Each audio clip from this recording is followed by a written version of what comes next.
Margaret Ashworth is standing on my doorstep in the rain, and she is not wearing a coat. That's the detail I can't get past. Not the fact that she's here, not the fact that it's been 2 years, but that a woman who has never once in her life been underdressed for an occasion is standing in front of me soaked through, her silk blouse gone transparent at the shoulders, and she hasn't even noticed. Eleanor, she says my name like it costs her something. I need to talk to you about Julian. I don't move from the doorway. I keep my hand on the frame, the wood cool and solid under my palm, and I let the silence stretch long enough that she has to fill it herself. He doesn't know I'm here, she says. Then you should probably leave before he finds out. I keep my voice flat, almost bored, because the alternative is letting her see what 2 years apparently hasn't fixed. Whatever this is, Margaret, I'm not interested. He's not eating, she says, and her voice cracks on the word eating, small and involuntary. And that's the part I believe. He hasn't been to the office in 9 days. Camille filed for divorce on Tuesday, and he just sits in that house. With the lights off, I should close the door. I know I should close the door, the way you know you should look away from a fire. And instead, I stand there, feeling the rain mist sideways onto my bare feet, waiting to hear the rest of it. Because some old and stupid part of me is still listening for his name, the way you listen for weather. I need you to come with me, Margaret says. Please. And there it is. Please. A word I have never once heard this woman say in 4 years of knowing her, and it lands harder than anything else she could have said, because the woman who taught me what it costs to be unwanted is the same one now begging. You're going to have to give me a reason, I say, and it better not be the one you gave him. Something moves behind her eyes, recognition maybe, or fear, and I realize standing there soaked and barefoot in my own doorway that I already know more than she thinks I do. 2 years ago, I was 27 and certain the way you only get to be certain once, about a person, about a life, about the particular shape your future is going to take. Julian and I had been together 3 years by then, slow and steady the way good things are supposed to be built, and his proposal was supposed to come the week of his birthday. I knew, because Theo, my brother, had helped him pick the ring out, badly, and then told me everything, because Theo has never once successfully kept a secret in his life. I was going to say yes, standing in the kitchen of the apartment we'd started talking about sharing, the kettle going behind me, his hands cold from the walk over and warm the second they found mine. That's not what happened. What happened is Margaret called me into her study 3 days before his birthday, formal, the way she did everything, a glass of sherry already poured for me that I never touched, and told me that Julian's father's firm was in trouble, real trouble, the kind that ends in nothing left, and that the only thing standing between the Ashworth name and collapse was a marriage to Camille Belrose's family, whose money could absorb the debt quietly. I'm not asking you to understand it, she said. I'm asking you to take this, and she set an envelope on the desk between us, thick with bills, more money than I'd ever seen in one place, and disappear before he proposes. Before this gets harder for everyone. I didn't take the envelope. I want that on the record, even now, even just to myself. I stood up and told her exactly what I thought of her, and walked out, and I went home and I told Julian everything that night, every word. He didn't believe me. And 3 weeks later, Margaret produced a forged bank transfer with my name on it, dated the day after our conversation, and Julian looked at it, and looked at me, and something in his face just closed, like a door someone finally decides to stop holding open. I want to believe you, he said. I do. But, Eleanor, this has your account number on it. I didn't know yet that Margaret had access to records from when I'd briefly done freelance drafting for the firm.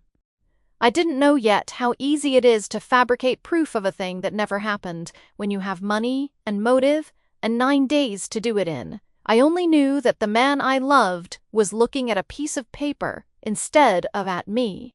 I left the city for 4 months after the wedding announcement ran in the paper. Not because I was running, I told myself, but because 4 months happened to be exactly how long the restoration project in Bath needed someone on site, and it would have been unprofessional to turn it down. That was the lie I told myself the whole drive there, white-knuckled on the motorway, refusing to cry until I was safely past the city limits, and it no longer counted as crying about him. Priya, my business partner, found out where I'd really gone within about 6 hours of me landing the Bath contract. Because Priya finds out everything, and she called me that first night sounding more amused than sympathetic, which is exactly the kind of friend I needed. You ran to Bath, she said. Eleanor, you ran to the most romantic city in England to get over a man. It has good stonework, I said. It has good stonework, she repeated deadpan, and I could hear her smiling on the other end of the line. The particular warmth of someone who loves you too much to let you wallow uninterrupted. Okay, fine. Go look at your stonework.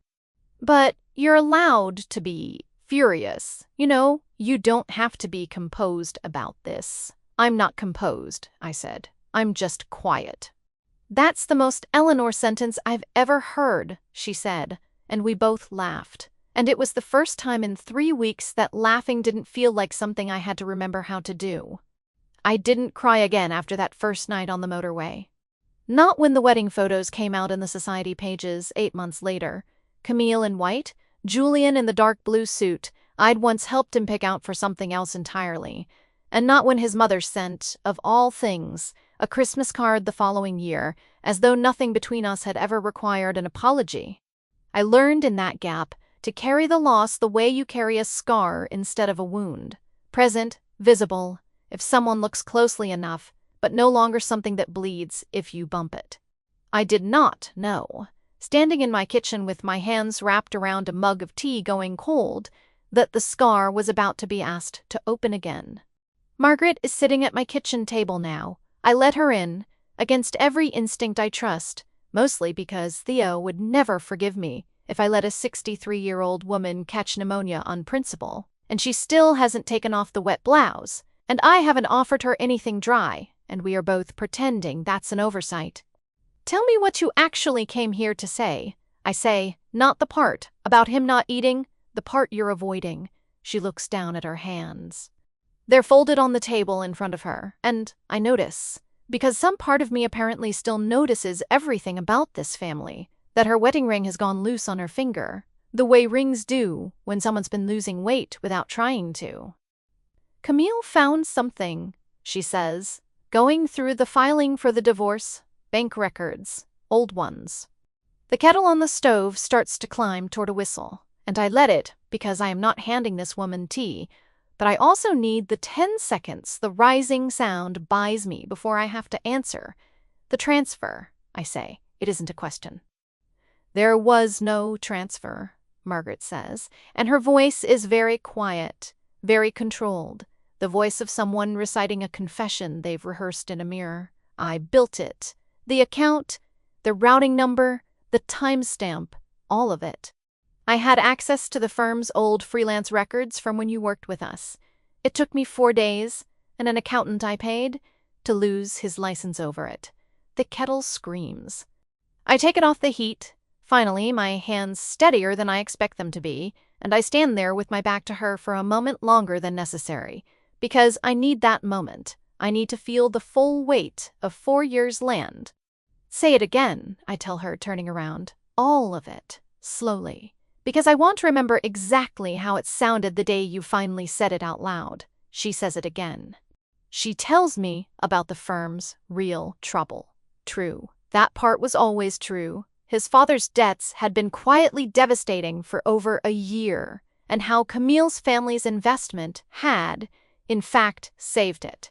She tells me she'd convinced herself the lie was a kindness, a scalpel instead of an axe, sparing Julian a choice he'd never have made willingly. I told myself you'd thank me eventually, she says. That you'd find someone who wasn't carrying our family's problems. I told myself a lot of things, Did any of them include asking what I wanted? She doesn't answer that. She doesn't have an answer for that. And the not answering is, in its own way, the most honest thing she's said since she arrived. Why now, I ask. 2 years of silence, and you choose the week his marriage ends to suddenly remember you have a conscience. Because Camille is going to tell him, Margaret says. She found the records. She's furious. Not at you, at me. And she said she's not going to let him spend one more day believing a lie I built. She's filing the divorce on her own grounds, completely separate. She doesn't even want anything from this except to be done. But she made it very clear she's telling Julian everything before she walks out that door. So, this isn't kindness. I understand that now, watching her hands twist together on my table. This is damage control. Margaret trying to be the one who hands Julian the truth, rather than the one who gets caught by it. Then let her tell him, I say. Why does that require me? Because he's not going to believe it from me, she says. And for the first time, her composure actually breaks. Just slightly. Just at the corner of her mouth. Why would he? I'm the one who lied. But he might believe it if he sees your face when you hear it. He might believe the truth if it's standing in front of him, instead of being handed to him on paper. I think of another piece of paper 2 years ago, with my account number forged across the bottom of it, and the particular cruelty of being asked to fix a man's trust in evidence with my own face as the exhibit. Get out, I say very quietly, and don't come back until you've actually earned the right to ask me anything. Theo shows up 40 minutes after Margaret leaves, because Priya called him the second I hung up with her, because apparently my entire support system has a group chat I'm not allowed to see. You should have let her sit in the rain, he says, dropping onto my couch without asking, the way he's done since he was 12. Pneumonia would have been character development, Theo. I'm serious. That woman ran you out of your own life for 2 years, and she shows up, wet and sad, and you let her sit at your table? I let her sit at my table because I needed to hear the rest of the lie, I say, not because I forgave anything. He studies me for a second, and something in his face softens. The particular look he gets when he remembers I'm not actually as composed as I sound. You, okay, I don't know yet. It's the truest thing I've said all day. 2 years, Theo. 2 years of telling myself I was over it, and it took 4 sentences from that woman to make my hands shake. That's not weakness, he says, surprising me because Theo's usual register is teasing, and this isn't that. That's just what it feels like when something that was never actually resolved gets reopened. You didn't get over him. You got quiet about it. Those aren't the same thing. I think about Priya saying almost the same thing 2 years ago in a different kitchen, and wonder if everyone who loves me has simply been more honest about my own heart than I've been willing to be. What do? I ask. If he comes here, or if I have to see him? You don't have to decide that tonight, Theo says. You get to be furious for as long as you need to be furious. Nobody's allowed to rush you out of that. Not his mother. Not him. Not even me. No matter how much I want to fix this for you. It's the kindest, least helpful, most correct thing anyone says to me all night, and I fall asleep on my own couch, sometime past midnight, with his jacket thrown over me, still in my work clothes, still completely undecided about a single thing that matters. I see Julian for the first time in 2 years on a Thursday in a coffee shop neither of us used to go to, which I understand later wasn't an accident. Margaret told him where I'd be, a detail I won't forgive her for, separately from everything else. He looks different, thinner, the way Margaret said, with a tiredness sitting behind his eyes that no amount of good lighting could hide. He sees me before I see him, and by the time I look up, he's already 3 feet away, frozen, like a man who's rehearsed an entrance and forgotten every line of it on arrival. Eleanor, Julian. Neither of us moves for what feels like an embarrassingly long time. The barista calls someone else's name. The espresso machine hisses somewhere behind the counter. Outside, the gray morning light comes through the window at an angle that makes everything look slightly underwater, and I notice, absurdly, that he's wearing the same coat he had 2 years ago, just more worn at the cuffs now. "Can I sit?" he asks. "That depends on what you're planning to say." He sits anyway, slowly, like the chair might change its mind about holding him. "My mother told me everything. Yesterday, I don't say anything." I let him sit in the silence, the way he once let me sit in a silence that cost me 3 years. And I'm aware of how petty that thought is, even as I have it. "I should have asked you," he says, finally, that night, with the transfer. "I should have looked at you instead of the paper, and I didn't, and I've had 2 years to live with what that cost both of us, and I want you to know I have never once stopped. Don't," I say, and my voice comes out steadier than I feel. "Don't finish that sentence in a coffee shop like it's something you rehearsed in the car." He stops, and something flickers across his face. Not anger, something closer to recognition, like he expected exactly this, and still wasn't ready for how it would land. "Okay," he says quietly, "then I won't finish it. But I'm not going to pretend it isn't true, just because the timing is wrong." Neither of us says anything after that. He doesn't reach for his coffee. I don't reach for mine. Espresso machine hisses again somewhere behind the counter, and a woman near the window laughs at something on her phone, too loud for the moment, and neither of us flinches at it the way you'd expect. We just sit there, his hands flat on the table, mine wrapped around a cup that's gone lukewarm, and I find myself watching his thumb move once, slowly, along the seam of the table's edge, the way he used to do when he was working up to saying something he hadn't planned to say. He doesn't say it. He just sits in it, and so do I, and the silence between us does more work than either of our sentences have managed all morning. It tells me he isn't performing this, because no one rehearses a silence that long. I let it sit until the barista calls a name that isn't either of ours, twice, and the spell breaks just enough for me to stand up first. "I have to get back to the office," I say, which is true, and also the only sentence I trust myself to say without it turning into something neither of us is ready for. We don't resolve anything that morning. I leave the coffee shop before he can say anything else, and I spend the rest of the day at the office with Priya, pretending to review structural drawings for renovation in Greenwich, while actually staring at the same load-bearing wall calculation for 40 minutes without writing a single number. "You're not seeing the wall," Priya says, not looking up from her own desk. "You're seeing him." "I'm seeing the wall, Eleanor. You've had your pencil on that same line since lunch." I put the pencil down. "What if I let myself believe him?" I say. "And it's just guilt. What if this is 2 years of guilt, wearing the shape of love, and I can't tell the difference until it's too late to walk back from believing it?" Priya finally looks up, and there's no teasing in her face now, just the steady, unflinching kind of honesty she's given me since the day we met. "Then you ask him the question that actually matters. Not, do you love me? Ask him what he's going to do differently. Love that doesn't change anything is just a feeling. You don't need a feeling. You need to know if he's actually become someone who'd choose differently this time." It's the kind of question that sits in my chest the rest of the afternoon, heavier than I expect, because some part of me already knows. I haven't asked it of myself either, what I'd be willing to risk if he answered it right.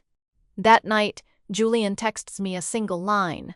"I'm not asking you to forgive me. I'm asking for one real conversation, whenever you're ready. No deadline. I don't answer it for 3 days. But I don't delete it either, and I notice, lying awake the second night, that I've read it more times than I'd ever admit to Theo. When I finally agree to talk, it's at the house where he and Camille lived. Empty now, her things already gone, boxes still half packed in the hallway, because he said he wanted to show me something and wouldn't say what. It's a small watercolor framed, hanging slightly crooked, in what used to be his study. I recognize it before he even says anything. A sketch I made years ago, in the early days, a quick study of the bath stonework I'd later spend 4 months restoring, the one I'd given him as a joke because he'd said my drafting hand was wasted on blueprints. "You kept it," I say. "I kept everything," he says. I told myself it was sentimental clutter. Camille asked me to take it down twice. I never did. I think some part of me always knew exactly why I couldn't. I look at the small, imperfect sketch, my own younger handwriting in the corner, a date that feels like it belongs to someone else's life, and I feel something in my chest loosen slightly. Not trust exactly. Not yet, but the first small give of a thing that's been clenched for 2 years. Priya asked me a question, I say, that I think you need to answer honestly. Not do you love me? I believe that you do. Actually, in whatever broken way 2 years of guilt lets a person love someone. I need to know what you'd do differently, because if the answer is nothing, if you just trust your mother again the next time she hands you a piece of paper, then this conversation doesn't matter, no matter how either of us feels. Julian is quiet for a long moment, looking at the watercolor instead of at me, and I let him have the silence, because I know, somehow, that whatever he says next is the only thing that actually matters. "I'd ask you first," he says finally. "Before anyone else, before any paper, any proof, any well-meaning lie dressed up as protecting me. I'd ask you, and I'd believe your face before I believed anyone's evidence. That's the only thing I can promise that isn't just words, because it's the one thing I didn't do, and it's the only thing that would have changed everything." Theo runs into Julian by accident 2 days later, picking up the same dry cleaning order at the same shop they've apparently both been using for years without either of them knowing it, and he tells me about it that evening with none of his usual teasing in his voice. "He asked about you before. He said a single word about himself," Theo says. "Not 'how's Eleanor doing?' the polite version people say to be kind. He asked if you were sleeping, if you'd been eating properly, small things. The kind of thing you only ask if you've actually been lying awake worrying about them, not performing concern for an audience." He shrugs, and for a second looks younger than his 26 years, almost embarrassed by his own conclusion. "I spent 2 years hating that man on your behalf, Elle. I wanted to keep hating him. It was easier. But watching him stand in a dry cleaner's worrying about whether you're eating, that wasn't the version of him I built up in my head to be angry at." People can perform worry, I say, though even as I say it, I'm not sure I believe it anymore. "Sure," Theo says, "but not to me. He's got no reason to perform anything for your brother in a dry cleaner's on a Tuesday. That's not for an audience. That's just what's actually in him when nobody's watching to give him credit for it." I don't know what to do with that, sitting in my own kitchen with the kettle cooling between us, except notice that my own brother, who spent 2 years building a case against this man on my behalf, is the one now, quietly, reluctantly, making the opposite case instead. It unsettles something in me, the way the truth often does right before you're ready to actually let it in. The first morning, he texts to ask if I still take my coffee the same way, which is such a small and ordinary question that it nearly undoes me more than anything he said in his old study, because it means he's been paying attention to the kind of detail you only keep if some part of you never actually let go. The second evening, he makes the same overcooked pasta he always used to make. Too much garlic, the sauce slightly burnt at the edges, and we stand in my kitchen, laughing about it exactly the way we used to. His sleeves pushed up, flour somehow on his jaw, though there's no reason there should be any flour involved at all. Priya texts me that night, just to say you sound like yourself again, and I realize reading it twice that she's right. There's a lightness in my own voice I haven't heard in 2 years. The kind that comes back slowly, the way feeling returns to a limb that's been asleep too long, pins and needles before it's anything like comfortable. The third day, we don't talk about any of it at all. We walk along the river because the weather finally breaks into something like sun, and he tells me a stupid story about a client who insisted on building a pool shaped like his own dog, and I laugh harder than the story deserves. And for an entire afternoon, neither of us mentions his mother, or Camille, or 2 years, or any of the wreckage. Either of us is still quietly standing in. It feels, for those few hours, like something that might actually survive, not because the danger is gone, but because we've simply decided together to let ourselves have one afternoon where it isn't the only thing in the room. I let myself believe for those 3 days that the worst of it is over. Then Margaret calls me directly for the first time since the rain on my doorstep, and her voice has a brittleness to it I haven't heard before. Camille's lawyer found something else, she says. In the old firm accounts, something I didn't account for. I need you to hear this from me before Julian does, because I don't think he'll survive hearing it from anyone else. What is it? The debt I told you about, the real one, the one Camille's family money paid off, it wasn't his father's mismanagement, it was mine. I'd been moving money out of the firm for years, into accounts under my maiden name, convinced myself it was insurance for Julian's future, in case his father ever lost everything outright. I built a marriage out of a crisis. I created myself, Eleanor. I lied to him about why he needed Camille, because the truth was that I was the one who needed her family's money to cover what I'd taken. I sit down slowly on the edge of my bed, the phone heavy against my ear, and for the first time I understand the full shape of what's been done. Not a mother protecting her son from circumstance, but a mother protecting herself from consequence, and willing to spend both her son's marriage and my entire heart to do it. You have to tell him, I say. Today, before he hears it secondhand and decides he can't trust either of us ever again. I know, Margaret says, and for the first time in 4 years, she sounds genuinely frightened, rather than composed. I'm going to lose him either way. I just don't want to lose him to a version of this where you're standing too close to the blast when it goes off. Julian doesn't call me when he finds out. He shows up, soaked. The same rain that started 2 weeks ago apparently never having fully let up, standing on my doorstep in an echo. I don't think either of us misses. She took the money, he says, before I can even ask all of it. The debt was never real, not the way she told it. She built an entire crisis to control who I married. And then she built a second lie to control who I blamed when it fell apart. I know, I say quietly. She told me yesterday. And you didn't call me? I told her she had to be the one to tell you. Some things can't come from me, Julian. Some things have to come from the person who actually owes you the truth.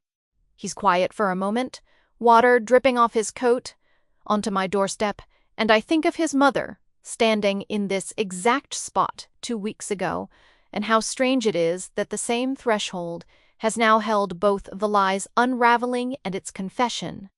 I keep thinking about something you said, he says, about trusting your face over evidence. I think that's the only thing I actually have left that's real. Not the firm, not the marriage, not even my mother's version of who I am.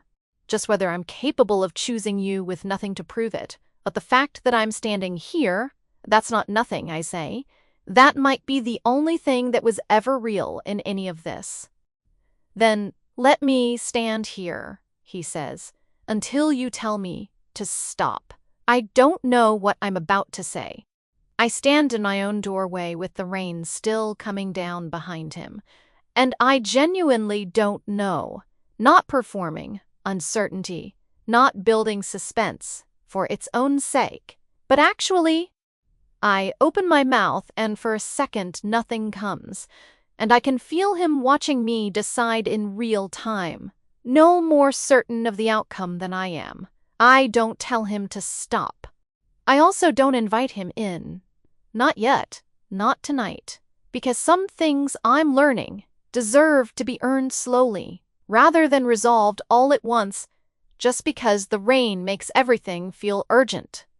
Come back tomorrow, I say, when neither of us is soaked through and making decisions out of relief instead of certainty. He nods, and for the first time in 2 years, I watch him walk away from my doorstep without either of us pretending it's the last time.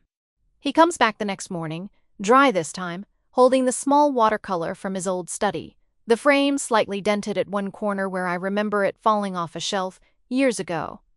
"I want you to have it back," he says. Not as an apology. As a fact, it was always yours. I just held on to it longer than I had any right to. I take the frame from him, and I notice, because I notice everything about this man apparently, even after everything, that his hands aren't quite steady the way mine weren't steady 2 weeks ago with the kettle. "I'm not the same person who let his mother's paper outweigh your face," he says. "I know that's the kind of thing a person says right before they prove it isn't true. I'm not asking you to take my word for it. I'm asking for the chance to actually be different, slowly, for as long as it takes you to believe it." I think about the question Priya gave me. What would you do differently? And the answer he gave me 3 days ago in his old study, and the fact that he's standing here now, dry and steady-handed, despite everything, having already told the truth before I had to ask for it. I think about Margaret, who I learn later moved out of the family house within the week, who sends one letter, not a card, an actual letter, 4 pages, an apology that doesn't ask for anything in return, and who I haven't decided yet whether I'll ever fully forgive, because some things take longer than a single rainy doorstep to resolve. I think about the earring I lost the morning he first proposed 2 years ago at the wrong moment, in the wrong life, the one I never replaced because some stubborn part of me liked the asymmetry, liked having one small, visible reminder that something had been taken before its time.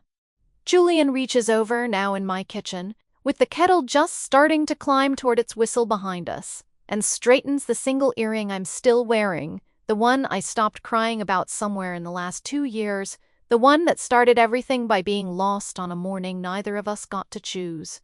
"I always wondered why you only ever wore the one," he says. "I was waiting to see if anyone would ever notice and ask," I say.